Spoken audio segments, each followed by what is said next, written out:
Welcome to Keep What You Earn, your judgment and jargon-free zone for entrepreneurs of all levels.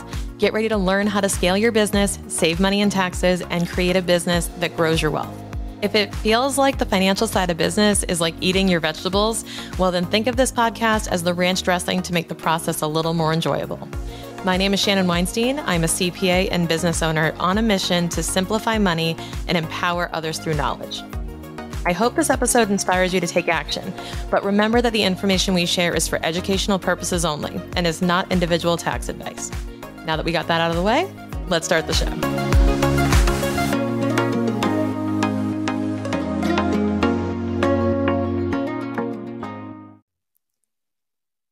Hey, real quick, before we start the episode, I have a favor to ask you. Now, heading into 2024, the Keep What You Earn team and I are hyper-focused on making this podcast the best that it can be for you who listen. And to help with this, I would really appreciate it if you could please take a few seconds to fill out a brief survey about the show. After you complete it, please check your email inbox for a special gift from us to shop some swag. Your feedback is so appreciated and will help us create the best show that we can. All right, back to the episode. This one, we're going to talk all about the accountable plan, which is used by S Corporation owners to save money in taxes, aside from the self-employment taxes that you're going to experience saving on just by having the S Corp. So what the heck is an accountable plan, Shannon? Why are we talking about it? Well, an accountable plan is a fancy term for an expense reimbursement policy for your business.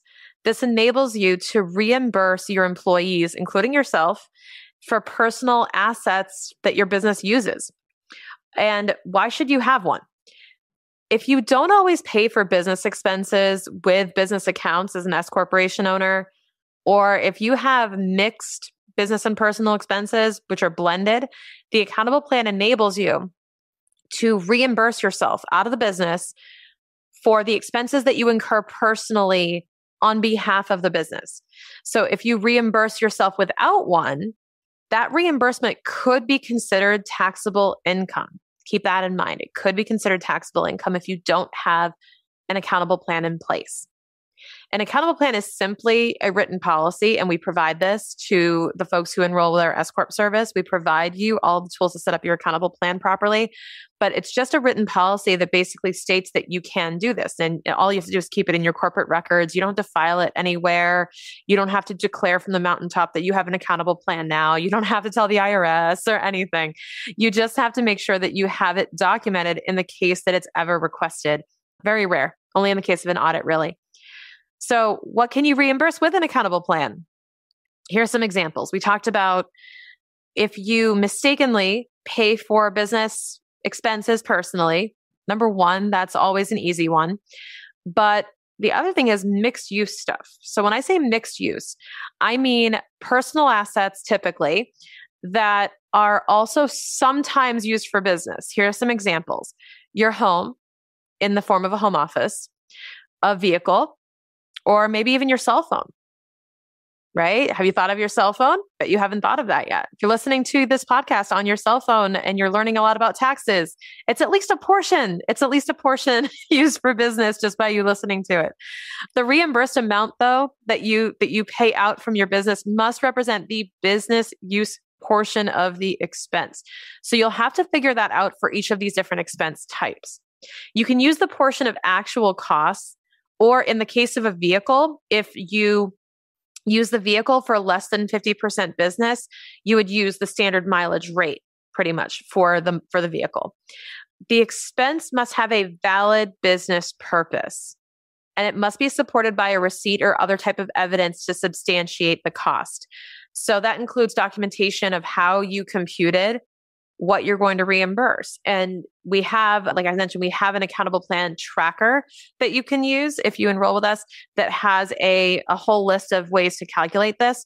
So the home office is probably the most complicated. For example, the home office, you take the square footage of the space that qualifies for the home office deduction, divide that over the square footage of the home overall, and you end up with, that's the business portion of the home that you get to claim. You then apply that portion to the actual costs associated with maintaining and owning your home. Now, this can be pretty pricey. For all of my New Yorkers out there, this is great because number one, you live in a tiny spot and your office takes up half your apartment. Number two, it's really expensive to live there. So those two things in common or in combination are my favorite things for tax deductions. I joke, but there's a lot you can take advantage of, especially if you have a small place or a large office or an expensive place to live in. There's more tax savings at your disposal for this. So we're talking about your mortgage interest. We're talking about your rent, your insurance, your utilities, your internet, repairs and maintenance on the home, cleaning, etc. So you can take a business portion of those expenses and your business can actually directly reimburse you as the owner its share of using all of that, meaning its square footage share. So to reimburse, you simply cut a check or make a transfer from the business account to the personal for the amount needed.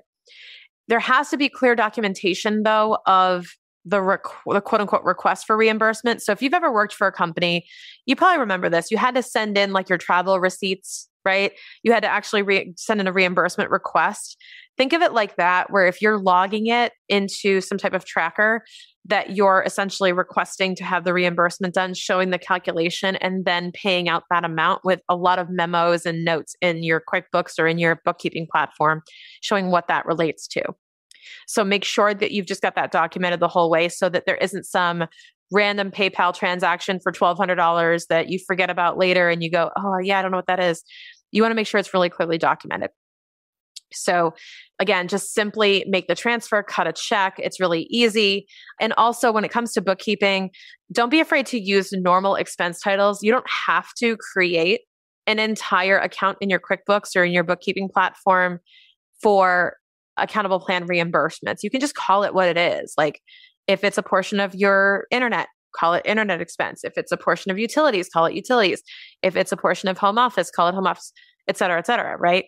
If it's a portion of your vehicle, call it vehicle. It's pretty easy. But you can just label it in a memo as accountable plan reimbursement for these costs so that we know exactly where to bucket it for tax purposes. Okay. You might be thinking, okay, instead of reimbursing for the expenses, can I actually just do an advance? So could I pay myself as an employee? Could I give myself money to go spend? And you've seen this before when employees go out on a business trip on behalf of the business, right? You send someone to a conference on behalf of the company. It's not that uncommon to give them an advance to go spend, like give them a cash advance to go. This is really common with sales departments too, to give them money to spend that they have on hand. So cash on hand. That is not forbidden. That is okay. But what you have to make sure of is that any unused portion is returned along with the personal expenses that were spent need to be returned. So again, it has to equate to, at the end of the day, that you only spent money on the business use items, and that is what was truly reimbursed. So that is really the most important thing. And you might be wondering, okay, Shan, okay, home office, vehicle, I take those deductions already on my tax return. Why do I need the accountable plan if I already get the deductions from, my regular tax return? So as an S Corp owner, the accountable plan is the preferred way to do this. Let me explain why. Because instead of claiming a home office deduction on your tax return or a vehicle deduction, and by the way, the home office and vehicle deductions, the IRS knows that people don't get this right. They know that you might be rounding up your business miles, or maybe especially those ones with 000, right? Did you drive 8,000 exact miles this year, right? The home office, whether it's the principal place of business and exclusively used for business, they know that people stretch these criteria and they stretch these deductions. So what do? They made this part of, again, I call it audit bait. It's audit bait sometimes to have a home office deduction. If you are legit entitled to it, by all means, take the home office deduction. I am not discouraging you from taking the home office deduction. However, if you can get the benefit of the deduction without any of the risk of the audit, that's the accountable plan. And it's not without risk of an audit. It just significantly decreases the risk of the audit. So there's a couple of benefits to doing it through the accountable plan. One is that now Instead of it being on your tax return and declaring, I am taking the home office deduction, instead, you are burying this into the profit and loss statement. So you are actually putting this in as, for example, rent expense, office expense, etc. And if that's the case, then the IRS doesn't necessarily know that you're taking the home office deduction. It just sees that you paid a rent expense or you paid an office expense, which is totally normal. This is just normal behavior. You're not calling any attention to it. The other reason why it's really beneficial is cash flow. So if you need to pull money out of your business and maybe the salary we talked about in last episode, maybe your salary isn't cutting it in terms of lifestyle support. Well, what if your business reimbursed you $1,000, $2,000 in other expenses that you're incurring, like your cell phone or your vehicle, your home? What if it was reimbursing you that every month as well as tax-free income? So now you're transferring money over without having to trigger any taxable event. And by the way, this is not a taxable event. This is not taxable income. And you might be thinking, but I'm making money, like I'm pulling money out of the business and I'm better off because of it. What's actually happening here is the business is reimbursing you for its share. Think of this, if you're married, I'm going to pull a You, Me, and Dupree reference. It's the third wheel in your house. Okay. It's the person in the in-law apartment, and your business is using your space. Your business is using your stuff. And what you're trying to do is show the IRS, business is using my stuff. So I am suffering. I am as a business owner suffering because my business is using my stuff, a third of the time, or it's using 10% of my house that I can't enjoy because my business is using it. So in a sense, they're actually taking this as making you whole. So instead of you suffering, you're now made whole or made neutral. So you're not actually making income, you're just being made whole for what you have spent or what you have suffered as a result of your business using your stuff. So remember that. It is not taxable, it's not income. And this can boost your cash flow significantly if you are paying yourself every month. And let's get into that. So can you just reimburse all your expenses at the end of the year? Can you just add all this crap up and write a big check and call it tax-free income? Wouldn't that be great? No, not quite. So even though you're entitled to these reimbursements, there is a rule around this. You must have the reimbursement be within a reasonable period of time from when the expense was incurred. So generally the rule is about 60 days. That's kind of the rule of thumb.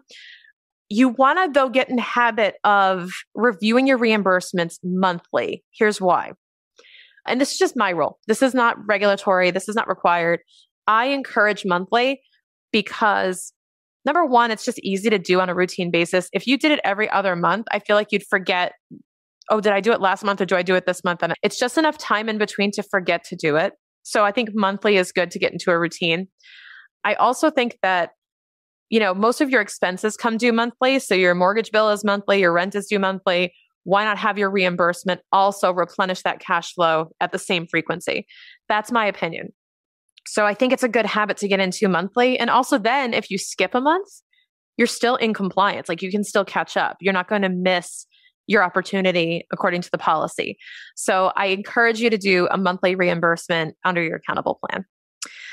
And because of the frequency of your expenses, it does make sense. Now, you're probably thinking, okay, cool. I can reimburse certain expenses. I can figure out how much. Cool.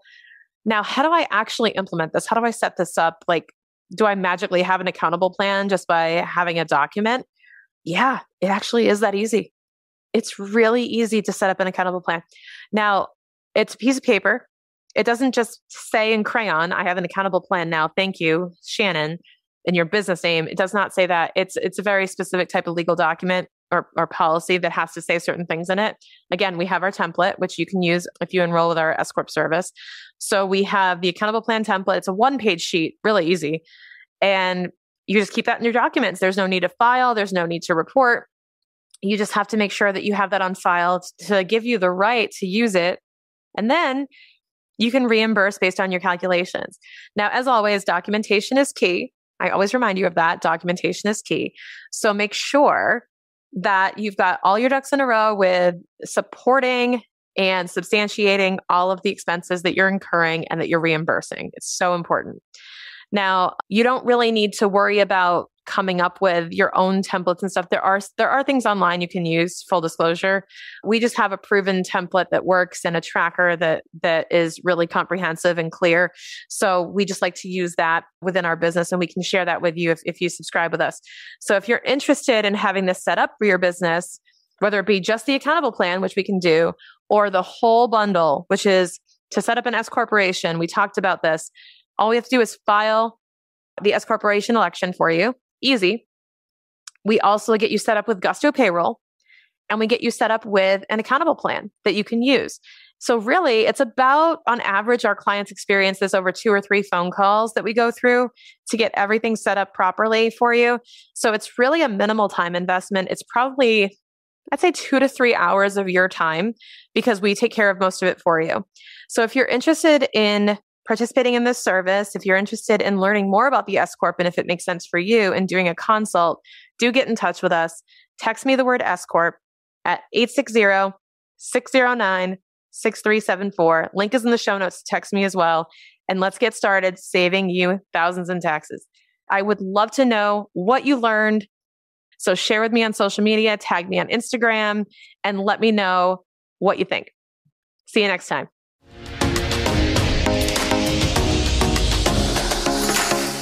One of the things that holds people back from starting their business and going all in on it to grow it is this hesitation around setting it up properly or cleaning things up to make sure everything is legally and compliantly sound.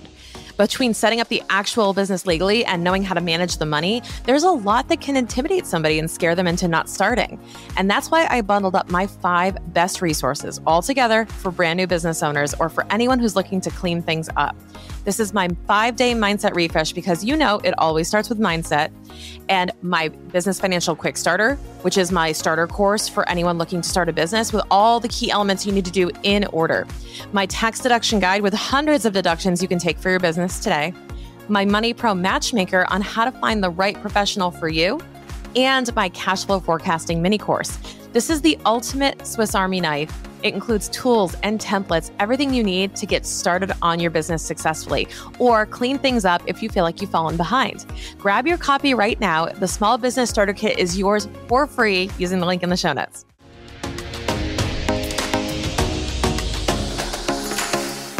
Thank you so much for listening. If you enjoyed this episode, please leave a rating and review on your podcast platform. This small action goes a long way for podcasters to get our message heard by more business owners just like you. Be sure to check out the show notes for links to information about our guests and ways to get in touch with me. We'll see you on the next episode.